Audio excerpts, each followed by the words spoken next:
Hello guys, welcome back to my channel. வீடியோக்குள்ளே போகிறதுக்கு முன்னாடி மறக்காம இந்த வீடியோக்கு ஒரு லைக்கை போட்டுருங்க. லாஸ்ட் பார்ட்ல புருஷன் முன்னாடி ரெண்டு பேருமே குழந்தைய காணும்னு தேடிட்டு இருக்காங்க. அந்த குழந்தைய கிட்னாப் பண்ணி வச்சிருக்கிறது அந்த விஷாக்காங்கிற பொம்பளை தான். இந்த விஷயம் அவங்க ரெண்டு பேருக்குமே தெரில.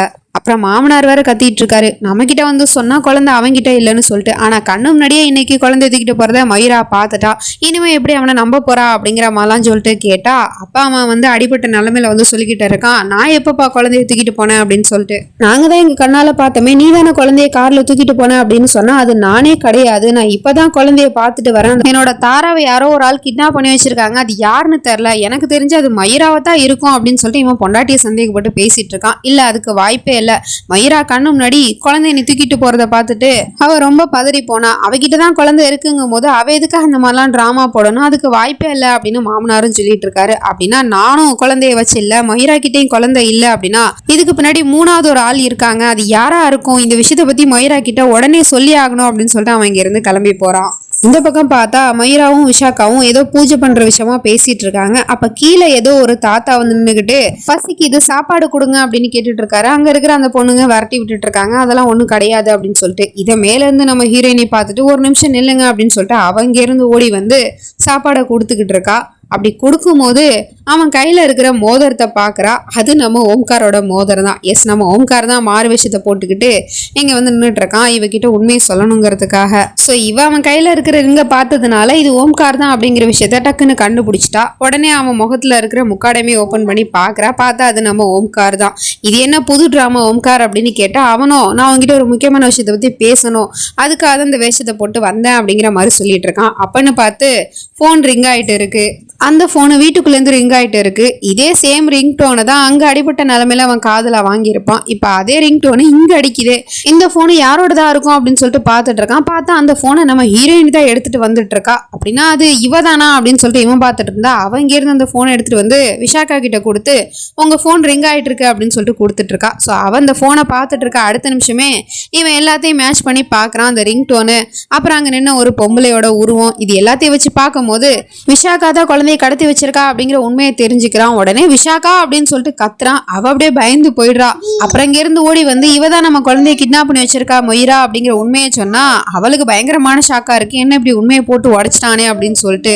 என்ன பேசிட்டு இருக்கீங்க, அவங்க எதுக்காக கிட்னாப் பண்ண போறாங்க, என்ன புது டிராமாவா, நீங்களே தாராவை கடத்தி வச்சுக்கிட்டு அவங்க மேல பழிய போடுறீங்களா அப்படின்னு கேட்டா சத்தியமா இல்ல, தாரா என்கிட்ட இல்லவே இல்லை, நான் உங்ககிட்ட இருக்கான்னு தான் நினைச்சிட்டு இருந்தேன், ஆனா என்கிட்டயுமே தாரா இல்ல, தாராவை இவ தான் கிட்னாப் பண்ணி வச்சிருக்கா, நான் கொஞ்ச நேரத்துக்கு முன்னாடி தாராவை ஒரு இடத்துல பார்த்தேன், அவளை போய் காப்பாத்தலான்னு போகும்போது இவன் ஆட்களை விட்டு அடிக்க விட்டுட்டா. அப்புறம் அங்க போன் ரிங் ஆச்சு. அந்த போன் ரிங் டோனும் இவளோட ரிங் டோனும் ஒரே மாதிரியே இருக்கு. அப்படின்னா கன்ஃபார்மா இவ தான் அந்த பொம்பளை இவளா தான் இருக்கணும், நம்ம குழந்தை இவகிட்ட தான் இருக்கு அப்படிங்கிற விஷயத்த சொல்லிக்கிட்டே இருக்கான். ஸோ இந்த விஷயத்த கேட்டு மயிரா ஷாக்கிங்கா பார்த்துட்டு இருக்கா. அடுத்த நிமிஷமே அவ டிராமாவை போட்டுக்கிட்டு இருக்கா. மயிரா இவன் என்ன சொல்லிக்கிட்டு இருக்கான், இவன் சொல்ற எதையுமே நம்பாத, நான் எதுக்காக தாராவை கிட்னாப் பண்ண போறேன் அப்படிங்கிற மாதிரி சொல்லிட்டு அப்படியே மயக்கம் போட்டு விழுகிற மாதிரி ஒரு ஆக்டிங்கை போட்டுட்டு இருக்கா. உங்களால என்ன ஆச்சுன்னு பாத்தீங்கல்ல, இங்கிருந்து கிளம்புங்க அப்படிங்கிற மாதிரி சொல்லிட்டு அவனை அங்கிருந்து துரத்தி விட்டாச்சு. இப்போ நைட் ஆடுது. இப்போதான் அவன் மயக்கத்துலேருந்து எழுந்திருக்கிற மாதிரி எழுந்திருக்கிறா. அதுக்கப்புறம் நம்ம ஹீரோயினி வந்து எப்படி இருக்கு உடம்பு அப்படிங்கிற மாதிரிலாம் விசாரிச்சுட்டு இருக்கா. அப்போ கூட இவ தாமேல தப்பு இல்லைங்கிற மாதிரியே பேசிட்டு இருக்கா. எனக்கு தெரியும் உங்களை பத்தி, நீங்க எதுக்காக தாராவை கிட்னாப் பண்ணணும், அவன் தான் ஏதோ டிராமா போடுறான் அப்படிங்கிற மாதிரி அவ புருஷனை தான் முழுக்க முழுக்க குற்றவாளியா பார்த்து பேசிட்டு இருக்கா. இப்போ மறுநாள் ஆயிடுது. காலங்காலத்துல இந்த விஷாக்கா அவசரமா எங்கேயே கிளம்பி போயிட்டு இருக்கா. பார்த்தா நம்ம தாராவை பார்க்கறதுக்காக தான் வந்திருப்பா போல. அவள் சாப்பிட மாட்டேன்னு சொல்லிட்டு அடம் பிடிச்சிட்டு இருக்கா. அவகிட்ட பாசமாக சாப்பாடை கொடுக்க போனால் அவள் பிடிச்சி தள்ளி விட்டுட்டு இருக்கா. எனக்கு அப்பா அம்மா தான் வேணும், நீங்கள் கொடுக்குற சாப்பாடெலாம் எனக்கு ஒன்றும் தேவையில்லை அப்படிங்கிற மாதிரி சொல்லிட்டு.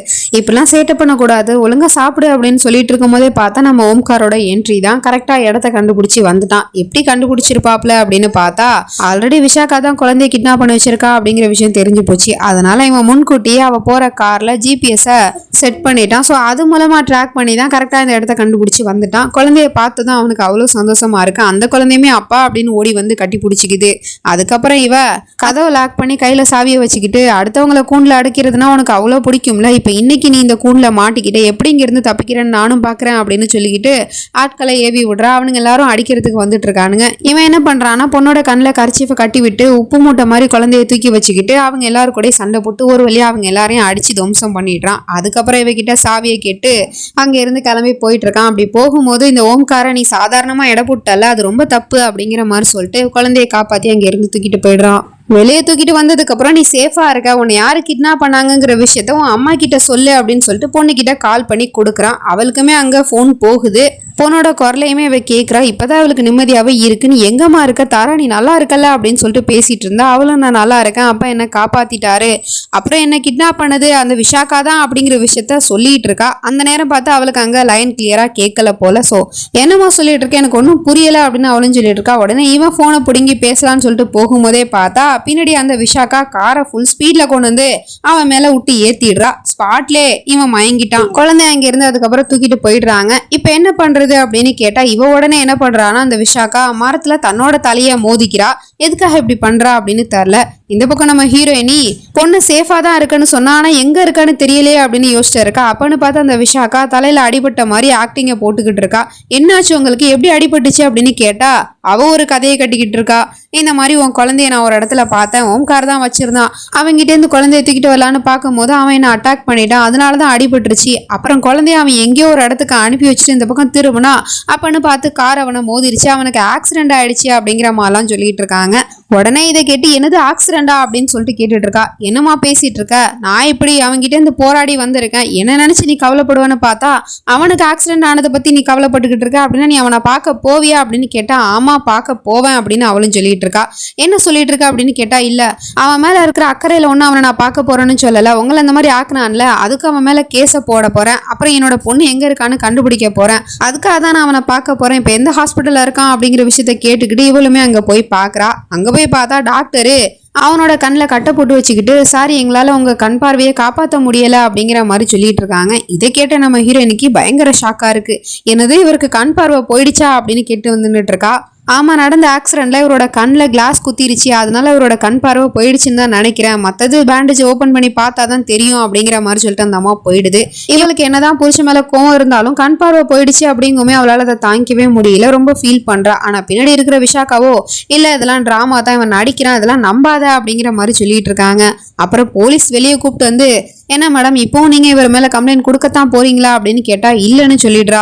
இதை கேட்ட உடனே விஷாக்கா என்ன சொல்லிக்கிட்டு இருக்க, அவன் மேல நீ கம்ப்ளைண்ட் கொடுக்க போறது கிடையாது, அவன் தான் நடிக்கிறேன்னு நான் தான் சொல்றேன்ல, அப்புறமும் நீ எதுக்காக இதெல்லாம் நம்பிக்கிட்டு இருக்க அப்படின்னு சொன்னா இல்ல அவர் உண்மையிலே நடிக்கிறாரா என்னங்கிறது எனக்கு தெரியல, இருந்தாலும் அவரோட இந்த நிலைமையை பார்த்துட்டு மாமனார் ரொம்பவே கவலைப்படுறாரு, அப்படி இருக்கும்போது இந்த மாதிரி நேரத்துல நான் அவர் மேல கேஸ் கொடுத்தேன் அப்படின்னா அவர் இன்னும் தான் கஷ்டப்படுவாரு, ஏன்னா ஏற்கனவே மாமியார் வேற ஹார்ட் அட்டாக் வந்து ஹாஸ்பிட்டல் அட்மிட் ஆயிருக்காங்க, இந்த பக்கம் ஓம்காருக்கு வேற இப்படி ஆயிடுச்சு, இந்த மாதிரி நேரத்துல நான் போலீஸ் கேஸ்ன்னு சொல்லிட்டு போட்டேன் அப்படின்னா அவர் தான் கஷ்டப்படுவாரு, அதுக்காக தான் சொல்லிட்டு இருக்கேன் அப்படின்னு சொன்னதும் சரிம்மா இஷ்டம் ஏதாவது பண்ணு அப்படிங்கிற மாதிரி அவளும் சொல்லிடுறா. அதுக்கப்புறம் பார்த்தா இங்க ஹாஸ்பிட்டல்ல இருந்து டிஸ்சார்ஜ் பண்ண போறோம் அப்படின்னு சொல்லிட்டு ஓடிக்கிட்டு இருந்த ட்ரிப் எல்லாம் எடுத்து விட்டுட்டு இருக்காங்க. இவளுக்கு ஒன்றும் புரியல, என்ன பண்ணிட்டு இருக்கீங்க நீங்க, ஏன் அப்படிலாம் பண்றீங்க அப்படின்னு கேட்டா வேற என்னமா பண்றது, இவ்வளவு பெரிய ஹாஸ்பிட்டல்ல எங்களால எப்படி பில் கட்ட முடியும், இப்ப ஓம்கார் கிட்ட எதுவுமே கிடையாது, பணமோ காசோ எதுவுமே இல்ல, அதனால இவனை இப்ப நாங்க கவர்மெண்ட் ஹாஸ்பிட்டலுக்கு ஷிஃப்ட் பண்றோம் அப்படிங்கிற மாதிரி சொல்லிட்டு இருக்காரு.